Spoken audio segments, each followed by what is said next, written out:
하나님 우리 아버지,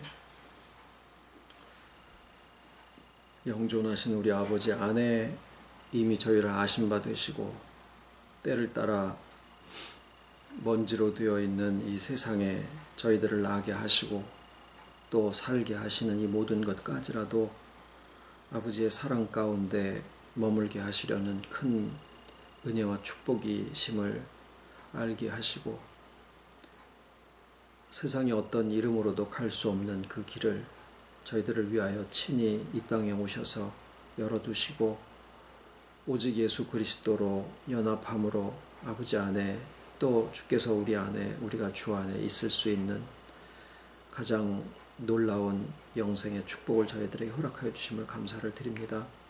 이로써 우리가 우리를 알되 아버지께서 우리를 지으시고 아신 바대로 또 알게 하여 주시고 또 그 안에 하루를 살더라도 살아갈 수 있는 참 은혜와 축복을 허락해 주심을 감사를 드립니다. 저희들의 하루도 역시 먼지처럼 지나가는 것처럼만 보이지만 참 영생을 소유하고 살 수 있는 하루가 되게 해주셨고 또 이로써 저희들이 살아가는 삶의 의미를 또 점점 더 알게 해주시오니 우리가 발을 땅에 딛고 살아가는 모든 삶의 과정들마다 아버지의 뜻하신 바가 이 땅에 그 발걸음을 통해서 얼마든지 나타날 수 있기에 부족함이 없도록 용기 주시고 믿음 위에 믿음 더해 주시옵기를 간절히 바라옵고 사랑하시는 아버지의 자녀들의 모든 가정들 여야 하는 그 모든 기도들마다 아버지께서 흠량하시고 하늘과 땅의 축복으로 늘 채워주시옵기를 예수님의 이름으로 기도드립니다. 아멘.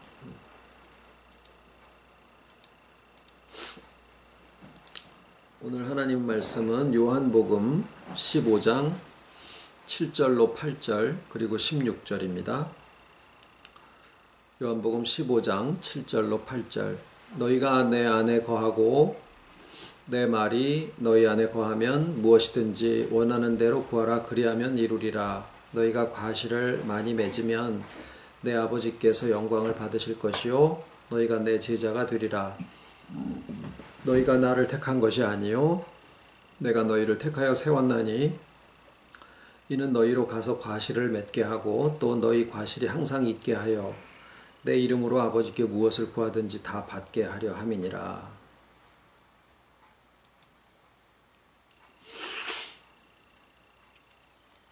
구하는 대로 다 주신다라고 표현이 되어 있어서 이거는 기도에 대한 말씀인가 보다라고 생각들을 합니다.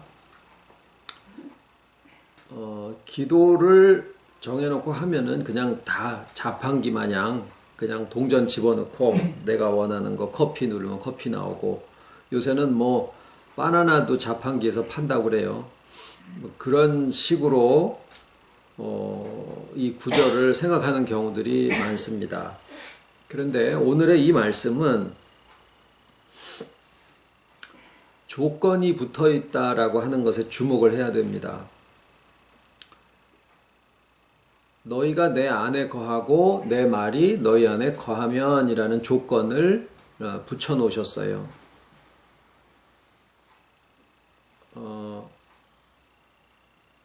자기는 하나도 바뀌지 않고 무조건 내가 원하는 대로 내놓으쇼. 이런 뜻이 아니다라는 거죠. 너희가 내 안에 거하고 내 말이 너희 안에 거하면 이라는 것은 이렇게 파도가 크게 쳐올 때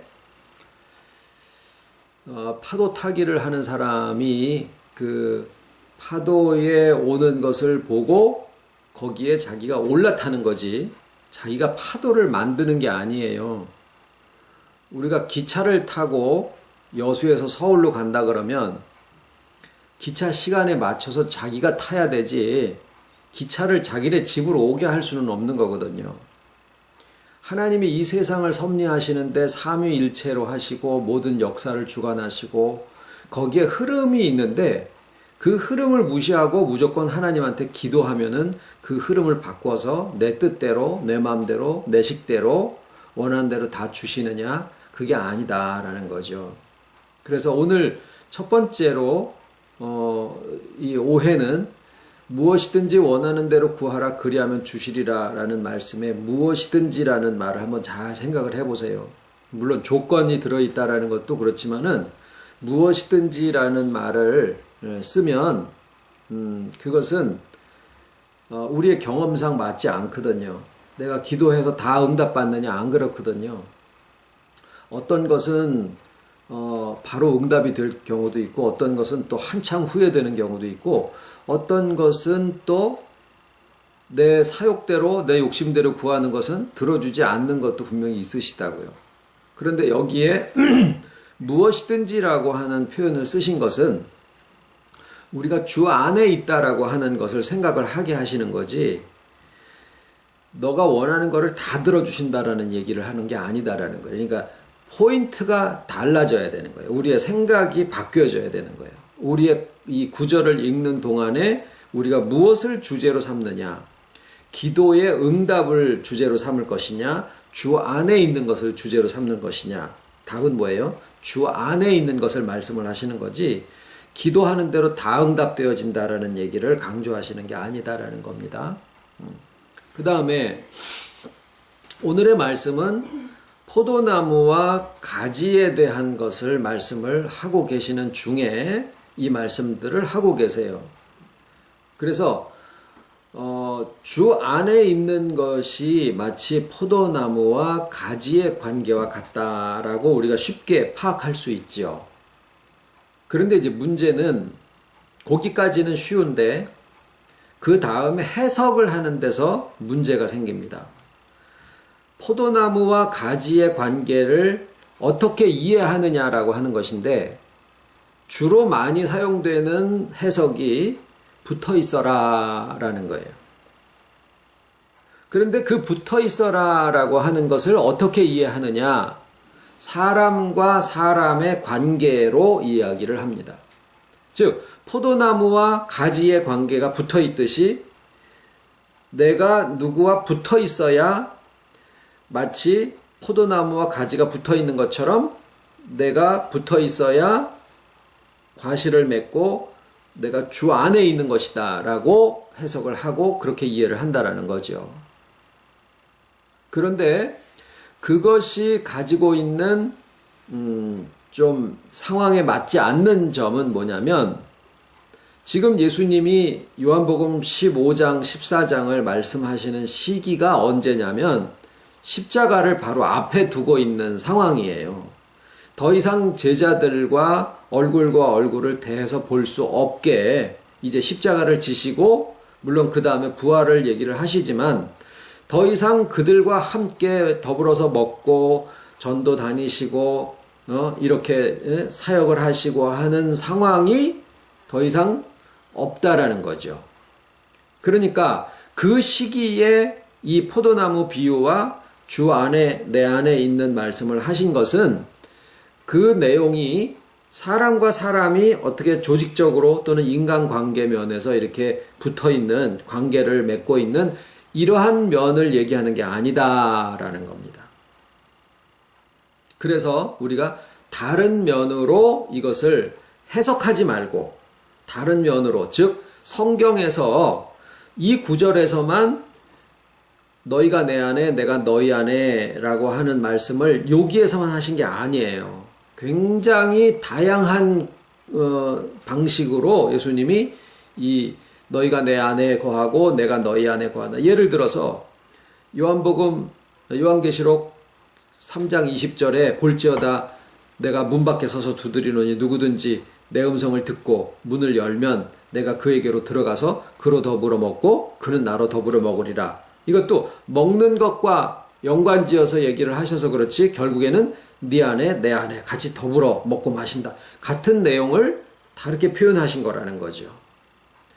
아마도 특히 오늘 이제 저희가 여러 가지의 구절을 나눌 텐데 요한 1서와 요한 복음의 그런 구절들이 많이 나옵니다. 요한 계시록도 마찬가지고 이 요한 사도께서 이 주 안에 있고 주께서 내 안에 있는 이 부분에 대한 것을 굉장히 많이 말씀하셨다라는 것을 우리가 볼 수가 있어요. 자, 무엇이든지 원하는 대로 구하라 그리하면 이루리라 라는 말씀의 조건이 너희가 내 안에 거하고 내가 너희 안에 거하면 이라는 말씀 드렸잖아요. 그런데 포도나무에 대한 말씀을 하시면서 예수님이 한 가지의 조건을 더 말씀을 하시는 게 있어요. 그게 뭐냐면 너희는 내가 일러준 말로 이미 깨끗하여졌으니 내 안에 거하라 이런 말씀이에요. 그래서 우리가 생각을 해봅니다. 이 주님이 우리에게 해주신 말씀으로 우리가 깨끗하여졌다라는 게 이게 무슨 말일까? 깨끗하여졌다라는 것은 죄사함을 받았다라는 건가? 아니면은 목욕을 했다라는 건가? 무슨 뜻이지? 여러 가지로 생각을 해볼 수가 있다고요. 그래서 이런 경우에 이 깨끗하여졌다라고 하는 것에 본래 말씀하신 의도를 좀 정확하게 알아보는 과정에서 여러 가지의 번역본을 좀 비교를 해보는 게 도움을 주는 경우들이 간혹 있다 그 말이에요. 그게 어떤 학문적인 방법론으로 하는 게 아니라 그래서 다른 표현을 찾아보니까 여기에 그러니까 너희는 내가 일러준 말로 이미 깨끗하여졌으니 라는 그 깨끗하여졌다라는 데 사용된 단어를 찾아보니까 뭘 썼느냐 하면은 가지치기를 하다라는 단어를 썼어요. 그러니까 너희는 내가 일러준 말로 이미 가지치기를 했으니까 그래서 나무들이 이렇게 멀끔하게 이발한 것 마냥 그렇게 깨끗해졌다라는 표현을 쓰신 거더라라는 거죠. 그러면 어떤 가지를 가지치기를 하고 어떤 가지는 남길까요? 나는 열매가 없어서 하나님이 예수님이 농부이신 아버지께서 나는 가지치기를 해버리면 어떻게 하지? 이렇게 생각하실 문제가 아니지요. 우리 각자가 다 가지로서 있는데 여기에 가지치기를 했다라는 것을 내 자신으로 놓고 보면 뭐라고 하면은 좋겠습니까? 그러니까 어떤 사람은 택한 사람이니까 남겨놓고 어떤 사람은 택하지 않았으니까 잘라내서 이거 가지치기가 됐다 이렇게 얘기를 해버리면은 슬프지요. 내가 언제 가지치기를 당해버릴는지 모르는 불안감 속에 있을 수도 있는 거죠. 지금 그렇게 하나님이 숙청하듯이 하시는 말씀이 아니실 거다라고 하는 것을 우리가 염두에 두고 생각을 해보면 여기에 가지치기 너희는 내가 일러준 말로 이미 깨끗하여졌으니 라는 이 가지치기에 대한 것은 어떤 부분이 제하여진 거냐면 지나쳐진 것을 제거해 주셨다라는 거예요. 늘 말씀 몇 번 드렸죠. 하나님이 지으신 것은 모두 다 선하게 지으셨고 우리에게 주신 것들도 장점이나 약점이나를 상관하지 않고 다 우리에게 필요적절하기 때문에 우리에게 주신 것인데 또 반면에 어떤 것도 다 지나쳐지면 악해질 수 있다라는 거예요. 그래서 우리에게 있는 나의 성품, 내가 살아가는 스타일, 나의 생활 태도 중에서 지나쳐진 부분을 지금 우리가 말씀을 통해서 나누고 있는 중이잖아요. 예수님이 주기도문에 다만 악에서 구하옵소서. 무엇이 악일까? 자기를 위하는 게 악일까? 어떠면은 나를 위해야 되는데 내가 내 중심으로 생각하면 악하다라고 우리가 많이 배웠는데 때로는 나 중심으로 생각해야지 될 때도 분명히 있더라라는 거죠. 그래서 우리가 그 다만 악에서 구하옵소서라는 그 악도 무엇이 악일까라는 것인데 유다서에는 자기 곳을 떠난 천사들 이런 표현들을 쓰기도 하고 그랬습니다. 결국 뭐냐면 지나쳐져서 본래의 역할이나 의미를 떠나서 변질된 것 그게 다 악한 것들이에요. 잠을 자는 것이 굉장히 필요한데 잠을 너무 많이 자도 악한 거예요. 그런데 악한 것은 많아진 것만 악한 게 아니라 모자라진 것도 악합니다. 밥을 너무 많이 먹어도 악한 거고 밥을 너무 적게 먹어도 악한 거예요. 소유욕이 너무 강한 것도 악한 거고 소유욕이 너무 없는 것도 악한 거예요. 너무 민감한 것도 악한 거고 너무 둔감한 것도 악한 것으로 될 수 있다라는 거죠. 그래서 그러한 것들이 나를 지키는 것인 줄 알고 그러한 것들이 나 자신인 줄 알고 그러한 것들이 나를 나답게 하는 것이라고 생각을 해서 그거를 끼고 있고 그것으로 나를 덮고 있고 그것으로 나를 치장을 하고 있고 그것으로 나 자신으로 내세우고 있었던 것이기 때문에 나한테는 의미가 있고 소중한 거예요. 심지어는 세상에 이런 프로를 보면은 어떤 할머니는 나갔다 들어오면서 쓰레기 봉지에 쓰레기를 담아가지고 들어오는 사람이 있어요. 그래가지고 그 집에 가면은 막 쓰레기가 막 꽉꽉 차가지고 산에 오솔길 난 것처럼 쓰레기 사이를 이렇게 다니는 사람도 세상에 이런 일이 나오더라고요. 그 사람한테는 그게 의미가 있기 때문에 그래요. 우리가 볼 때는 쓰레기 같아도. 뭘까요? 그런 것들이 다 악한 거예요. 내가 가지고 있는 그것이 악한 게 아니라 그것으로서 내 자신을 자신답게 하는 거라고 생각하고 있기 때문에 아무것도 아닌데 무화과 나무의 잎사귀로 치마를 해서 자기를 둘름으로써 자기가 뭔가 영존할 수 있을 것 같고 두려움에서 벗어날 수 있을 것 같은 그 생각이 악하여진 거다라는 거죠.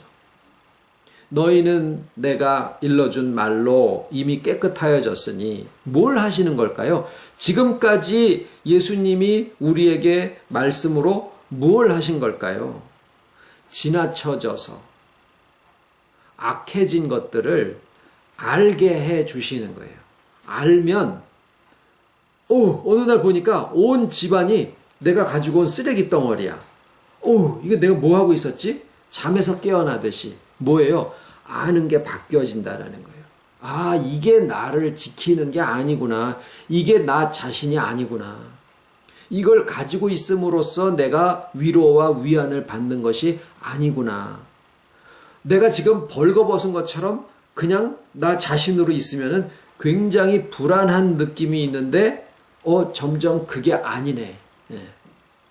마음이 정돈이 되어지고, 살림이 정돈이 되어지고, 나의 인간관계가 정리가 되어지면서, 그게 결국은 어디서 시작하는 거냐면, 내가 내 자신에게 대해서 알고 있는 것이 점점 회복이 되어지기 때문에, 바깥으로도 그게 나타나지는 현상이다라는 거예요. 누가 하시는 거예요? 너희는 내가 일러준 말로 이미 깨끗하였으니. 그러니까 여러분 요한복음 15장 오늘 이 말씀에 예수님이 하신 이 말씀을 보면은 우리가 지금 무슨 성경 해석학을 얘기를 하는 게 아니거든요.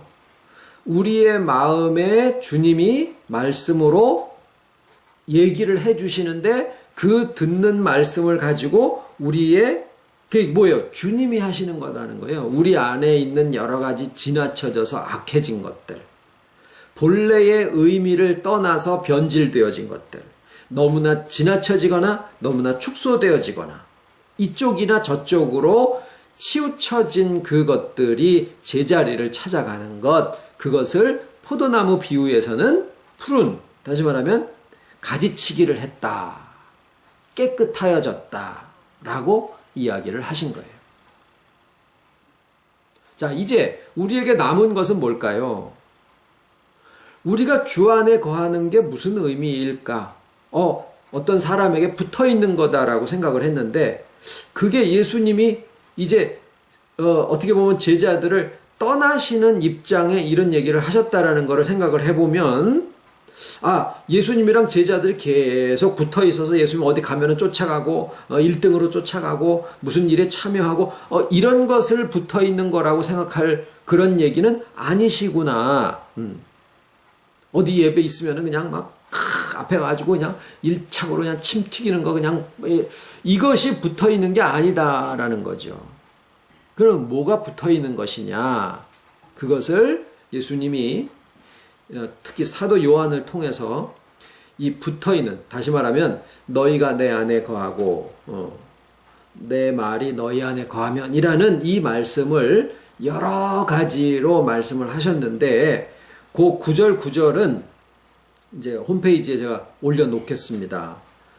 그래서 그 중에 한 7가지 정도의 의미를 오늘 같이 한번 나눠보려고 합니다. 거기서 한 가지를 잡으시면 돼요. 자, 우선은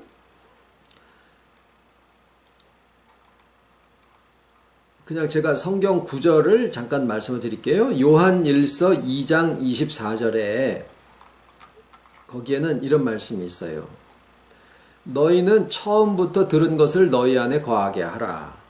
처음부터 들은 것이 너희 안에 거하면 너희가 아들의 안과 아버지의 안에 거하리라. 이런 말씀이에요. 요한일서.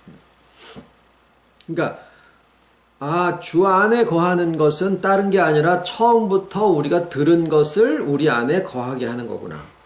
그러니까 결국에 뭐냐면 아는 것이 중요하다라는 거예요. 아는 게 바뀌어져야 된다라는 거예요. 자기에 대해서, 주님에 대해서, 하나님에 대해서 이 아는 것. 우리는 자꾸 뭘 강조하죠? 행하는 것. 이걸 중요하게 강조하죠. 맞습니다. 그게 결과로 나타나야 되는데 뿌리 없는 둥치 없고 둥치 없는 가지 없고 가지 없는 열매가 없으니까 농부가 신경 쓰는 것은 열매지만은 열매 자체에도 신경을 써야 되지만 더 중요한 건 뭐예요? 뿌리가 병들면은 말짱황이요. 둥치가 잘라져도 마찬가지예요. 그러니까 농사 짓는 농부는 열매를 바라지만 뭘 원해요? 나무가 건강하기를 바란다라는 거예요. 우리가 신앙의 결실을 원하지만 지금 나누고 있는 것은 뭐냐면 나무 그 자체에 대한 말씀을 하는 거예요. 너희에게 결실이 충분해가지고 하나님께 영광이 되고 하나님께 기쁨이 되고 그 기쁨이 너에게도 충만하게 하려 함이니라. 그런데 너희가 내 안에 거하고 내 말이 너희 안에 거하면 이렇게 되는 거예요. 무엇이든지 원하는 대로 구하라 그리하면 이루리라. 너희가 결실이 많아서, 그러니까 결실이 많은 것과 너희가 무엇이든지 원하는 대로 구하는 것과 이게 같은 거예요. 그러면 결국에 우리에게 필요한 것은 뭐죠? 너희가 내 안에 거하고 내 말이 너희 안에 거하면 주가 내 안에 내가 주 안에 이게 뭐냐를 아는 거죠. 첫 번째로는 처음부터 들은 것을 너희 안에 거하게 하라 이 말씀이에요. 그럼 뭘까요? 처음부터 우리가 들은 것이 뭘까요? 그것을 두 번째 말씀에서는 요한일서 4장 15절인데 어디 갔나?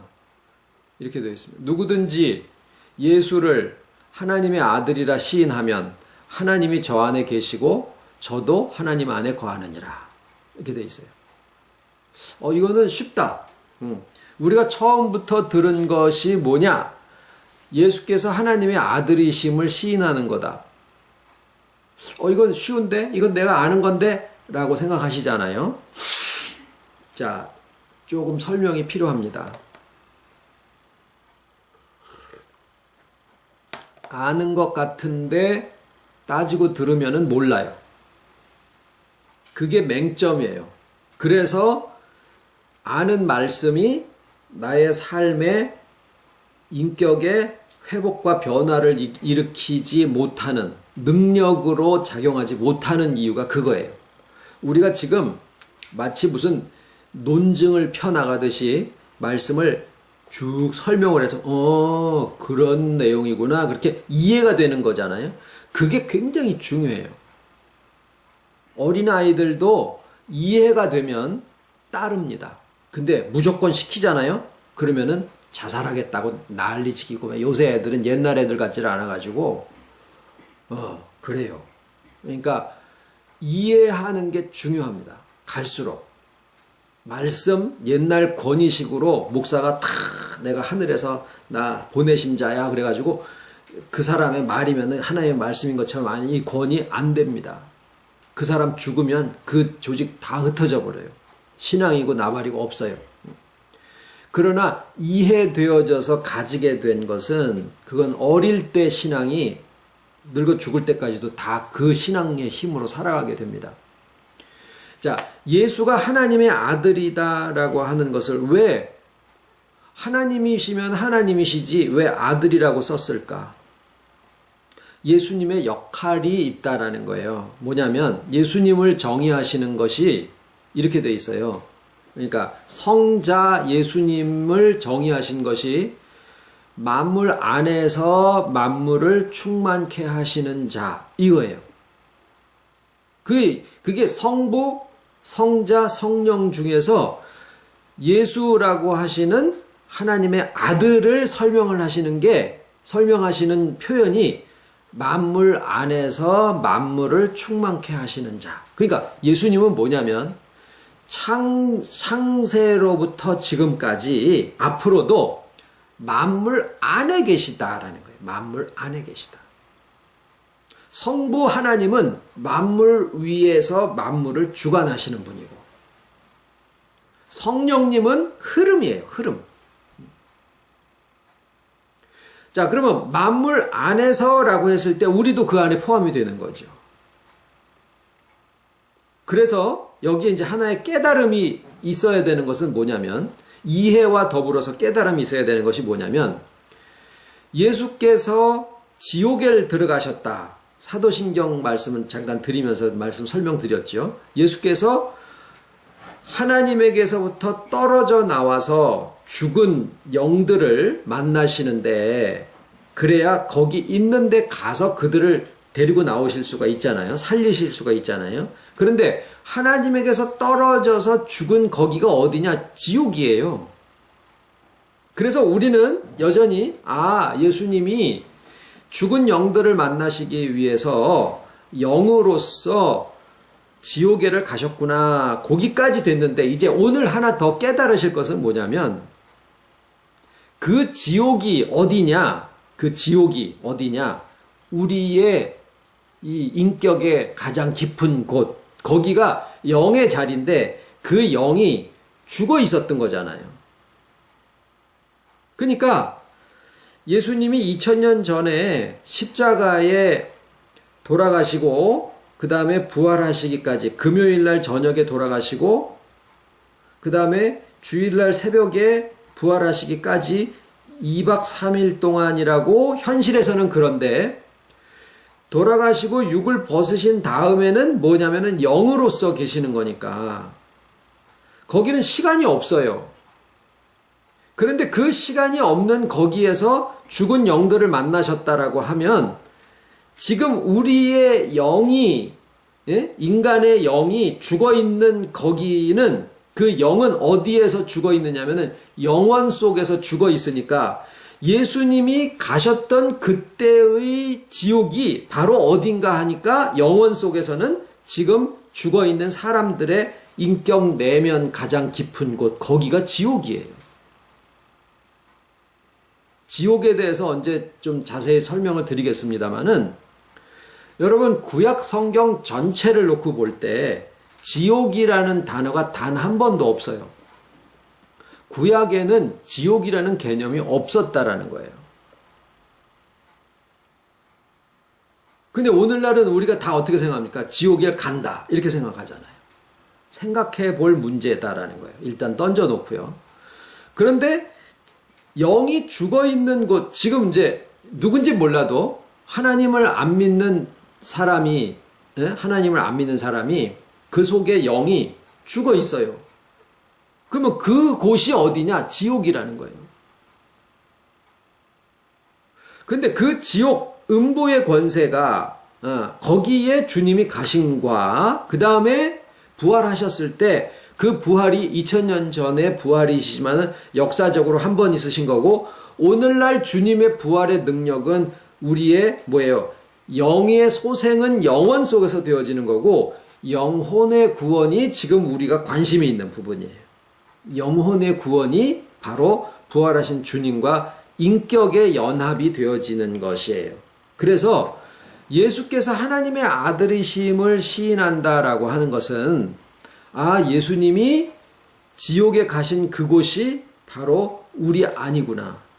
그리고 예수님의 부활이 바로 나의 영혼의 구원을 얘기를 하는 거구나. 이것을 아는 것이 오늘날 이 시대에 예수께서 하나님의 아들이심을 시인하는 거예요. 그게 두 번째, 그거를 알면 너희가 하나님 안에 있고 하나님께서 너희 안에 있느니라가 된다. 그렇게 말씀하고 계시는 거예요. 세 번째는, 그러면 우리는 아무것도 안 해도 되느냐? 예수님이 뭐라 그러셨냐면은 요한복음 15장에 나의 계명을 가지고 지키는 자라야 내 안에 거하고 나도 그 안에 거하리라. 이렇게 되어 있어요. 나의 계명을 가지고 지켜야 된다. 그러셨어요. 그래서 거기까지만 똑 잘라가지고 사람들이 옛날 구약에 있는 율법적인 계명을 갖다 들이대면서 그래서 이것도 해야 됩니다. 저것도 지켜야 됩니다. 계명이 필요합니다. 율법이 필요합니다. 다 좋아요. 그런데 예수님이 굳이 그것을 다시 설명을 바로 다음 절에 해석을 하셔서 뭐라 그러시냐면 나의 계명은 서로 사랑하라는 거다. 이렇게 설명을 하고 계시는 거예요. 나의 계명은 서로 사랑하는 거다. 그러면 다른 데서 얘기하는 것처럼 구약의 10계명과 이런 것들을 지키지 않아도 된다라는 얘기냐? 그 얘기가 아니죠.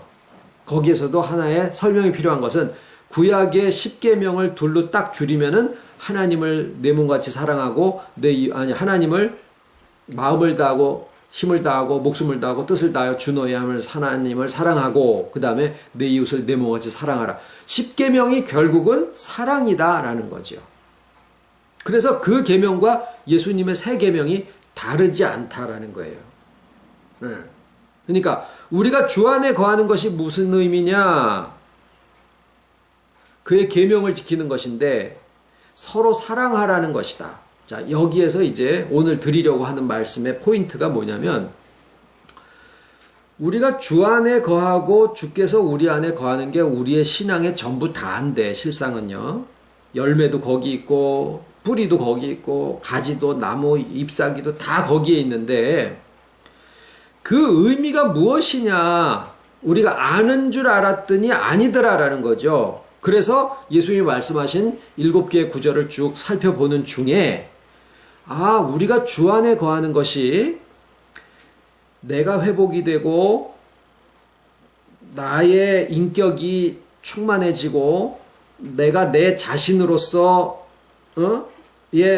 용납을 하게 되고 내가 주 안에서 만족을 얻고 마음이 평안해지고 이런 독단적인 자기만의 것이라고 많은 비중을 생각하고 있는데 예수님의 말씀을 이렇게 주 안에 내 안에 있는 그 말씀을 쭉 따라오다가 보니까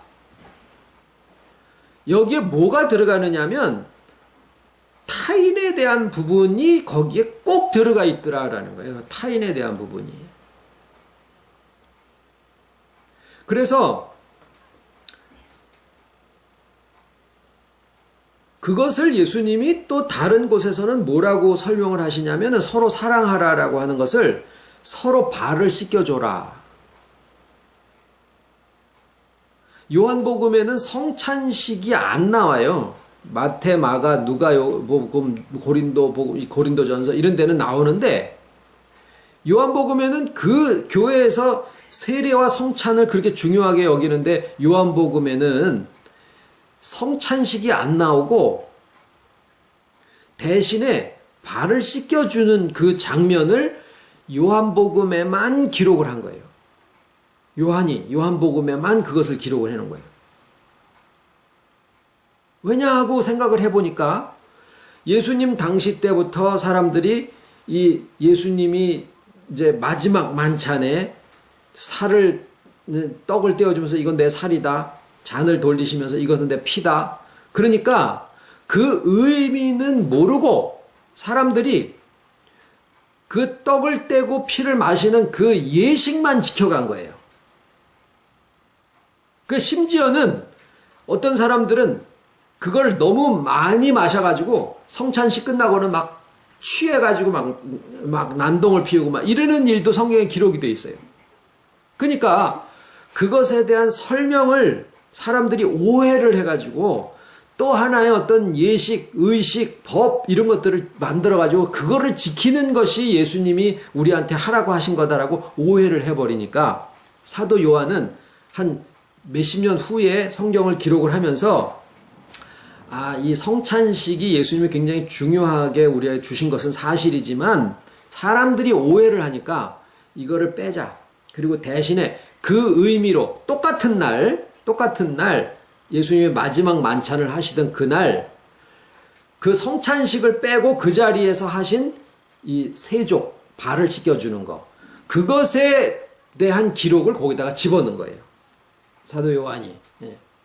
근데 그거는 사람들이 의식화, 예식화하지를 않고 서로 발을 씻겨주라라고 하는 것은 이거는 예식이 아니라 이거는 하나의 의미를 찾으라는 거구나. 그리고 세족식이라는 의식은 안 하고 그 의미를 가지고 이제 사람들이 생각을 하게 됐어요.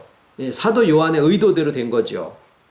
그런데 그것을 많이 좀 오해하는 부분이 여전히 있다라는 거죠. 이제 다시 생각을 해봅시다. 발을 씻기는 게 뭘까요, 그러면? 내가 너희 안에, 너희가 내 안에 거하는 것에 대한 또 하나의 의미로 서로 발을 씻기라, 서로 사랑하라, 내 살을 먹고 내 피를 마시라. 그러니까 뭔가 나 혼자서 할 수 있는 게 아니라 타인과 더불어서 해야지 되는 거라는 거죠. 물론 자기 자신을 있는 그대로 받아들이고 용납하고 용서하고 내 자신을 하나의 타인으로 생각해서 나 자신을 사랑하는 것도 여기에 서로 사랑하라라는 범위 내에 포함될 수 있습니다. 굉장히 중요한 부분이에요. 그렇지만은 서로 발 씻기는 것은 지가 자기 발 냄새 맡아보고 꼬랑내 나니까 그걸 씻어라 이렇게 얘기하신 게 아니라는 거를 명확하게 알 수 있으니까 이것은 서로구나, 서로. 그러면 이제 생각을 해봐야 되겠죠? 발을 씻긴다는 게 뭘까요? 왜 손을 씻기지 않고 얼굴을 씻기지 않고 코를 후벼주지 않고 발을 씻기라고 했을까? 발은 뭐예요? 땅을 직접 디디고 가는 몸의 부분이죠. 그것을 서로 씻겨주라는 거니까 뭐예요? 너희가 짐을 서로 같이 지라 그거예요.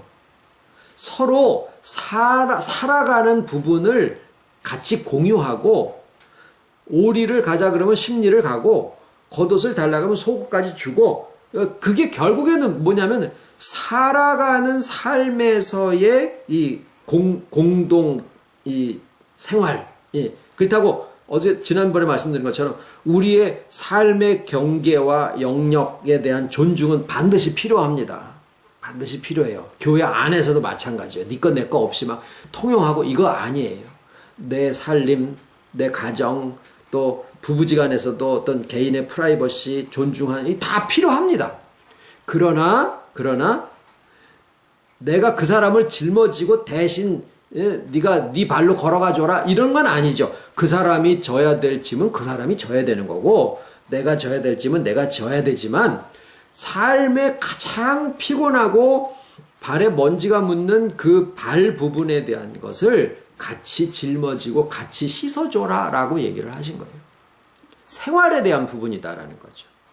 그래서 우리가 믿는 사람들이 이 교제, 친교라고 하는 부분이 박근혜가 어쩌고 이 얘기를 하라고 하는 게 아니고 우리의 생활 부분에서의 그런 교제와 그런 부분에 대한 서로의 위로라든가 또 이런 것들이 필요하다라는 얘기를 드리는 거예요.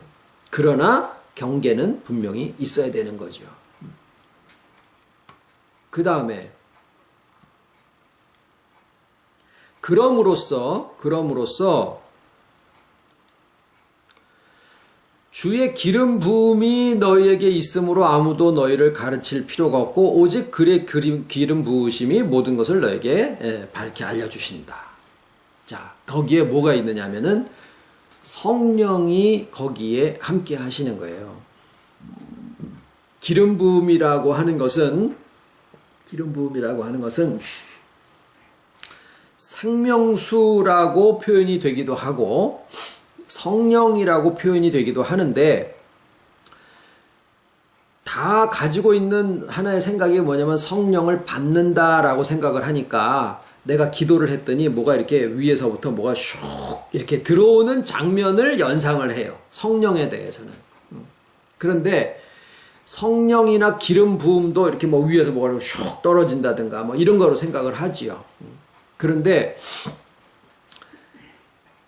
열매가 볶아져서 짜져서 기름이 되듯이 우리에게 또 어린 양의 보좌가 우리의 마음의 가장 내면의 깊은 곳에 자리를 잡으시고 거기서 살아나게 되고, 영혼의 구원과 더불어서 우리에게 우리의 영혼이 주와 인격적인 연합을 가지게 되고, 그 다음에 우리의 삶이 점점 흘러가게 될 때, 그것을 기름 부음이다, 또는 생명수의 강물이 흘러간다, 또는 성령의 역사다라고 이야기를 합니다.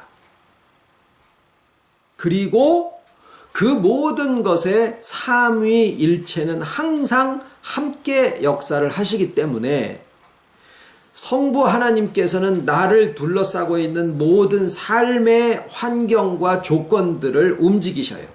대통령이 누가 되는 거에서부터 한국과 미국과 뭐 북한과 중국이 서로 협상을 하고 모든 것들이 다 움직여지는 것에서부터 미세먼지가 어떻게 되고 뭐 환경이 어떻게 되고 나의 주변에서 누가 병들고 뭐 이런 모든 것까지 다 주관하시는 분이 내 안에 거하시면서 나를 충만하게 하시는 아들의 역사와 거기서부터 흘러내려가는 성령의 모든 지혜의 역사, 어떤 면에서는 내 환경을 주관하고 해나가는 것들을 누가 합니까? 내가 하죠. 또 내 인격의 회복과 충만을 위해서 애쓰고 노력하는 것을 누가 합니까? 내가 하죠. 그리고 어떤 상황에서 지혜로 이런 것을 생각하고 저런 것을 염려하고 기도하고 하는 것을 누가 합니까? 내가 하죠. 즉 삼위일체 역사에, 성부 하나님의 역사에도 내가 동참하게 되고, 성자 예수님의 역사에도 내가 동역을 하게 되고, 성령님의 역사로도 내가 역할을 하게 된다라는 거예요. 그래서 우리가 하나님 안에 있고 하나님께서 내 안에 있다라는 것은 이 경계가 따로 있는 게 아니다라는 거죠. 내 안에서 나오는 어떤 기분이나 감정이나 내게서 나오는 생각이나 어떤 결정을 해놓고 나서 이거 아버지가 하셨어 라고 굳이 하지 않아도 된다라는 거예요. 그것을 하실 때 내가 하는 것이 거기에 들어가면 안 되느냐? 그 말이 아니라는 거죠. 내가 하는 게 거기에 들어가도 된다라는 거예요. 또 들어가야 된다라는 거예요. 하나님만이 하시는 게 아니고 나와 주와 더불어서 삼위일체 하나님과 내가 같이 하고 있다라고 하는 사실이 이게 정답인 거예요. 그래서 분명히 나의 지혜와 나의 결정과 나의 느낌과 나의 회복과 나의 인식, 이런 가운데서 나를 둘러싸고 있는 모든 삶의 환경까지도 아버지께서 주관하시면서 거기에서 함께 움직여지게 됩니다. 그러니까 내가 했어 이것도 아니고 아버지께서 하셨어, 이 두 가지의 표현도 다 극단적이다라는 거죠. 그럼 뭐라고 표현해야 되나요? 할 말 없으면 그냥 안 하면 돼요. 다 알아요. 그냥 감사하죠. 기도드리겠습니다. 참 좋으신 우리가 하나님 안에 있고 하나님께서 우리 안에 있는 삼위일체 하나님의 안에 우리가 있고, 또 우리 안에 하나님께서 계시는 삼위일체 하나님께서 그 모든 역사 속에 함께 하시고, 이것이 나로서가 아니라 우리로서 또 함께 갈 수 있게 해주셔서 정말 감사를 드립니다.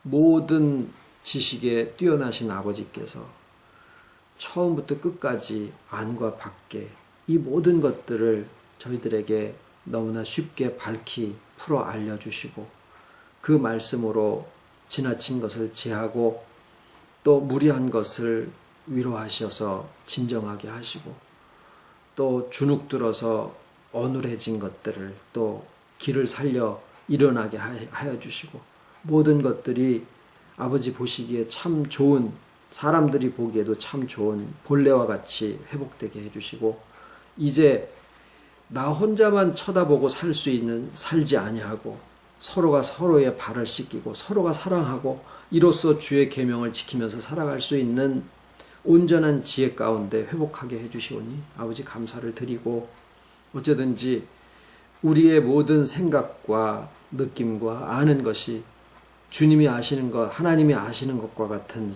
방식으로 알게 해주시기에 정말 우리가 생각하고 원하는 모든 것들이 다 아버지의 섭리 가운데서 모든 것이 다 이루어진다고 하신 이 말씀이 우리의 말씀이 되게 해주셔서 아버지 정말 감사를 드립니다. 나는 아무것도 달라지지 않고 오직 내가 원하는 대로 다 해주시기만을 바라는 욕심장이가 되지 않게 하시고 아버지의 시각을 갖고 주님의 인식으로 우리가 알 수 있는 새 피조물이 되게 해주셨고 정말 성령의 역사가 우리의 근본 속에서부터 우리의 모든 삶을 통해서 흘러나와 이로써 아버지가 주시는 지혜로 우리가 살아가는 줄을 세상이 알게 또 인도하여 주시오니 감사를 드리고 사랑하시는 아버지의 모든 자녀들 택하신 자들마다 하늘과 땅의 기름짐과 풍성함으로 늘 채워주셨기를 예수님의 이름으로 기도드립니다. 아멘. 제가 왜 저리 갔어?